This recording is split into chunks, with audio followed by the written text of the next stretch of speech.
আপনারা কারা কারা এই ফুলটা চেনেন? অনেকে এই ফুলটাকে হচ্ছে ফেয়ারি লিলি, অনেকে বলে জেফ্রি লিলি, আবার অনেকেই বলে হচ্ছে রেইন লিলি। রেইন লিলি বলার পেছনে একটা বিশেষ কারণ আছে, কারণ এটা বৃষ্টির ফোঁটা পড়ার সাথে সাথেই শুরু হয়। অনেকে মনে করে যে ঝাঁঝরি দিয়ে হয়তো বৃষ্টির মতো মানে পানি দিলে হয়তো এটাতে রেগুলারলি ফুল হবে, কিন্তু না, এটার বৃষ্টির ফোঁটাটাকেই আলাদাভাবে চিনতে পারে। তো ওই সময়ই এটার ফুল হয়।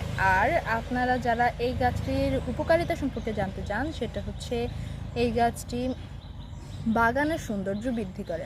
এর পাশাপাশি এটার কিছু অপকারিতাও আছে, যেমন হচ্ছে এর অপকারিতা কিছু, এর শরীরে কিছু কিছু অংশ হচ্ছে বিষাক্ত, অ্যান্ড ওগুলো হলে অনেক সময় অ্যালার্জি হয়।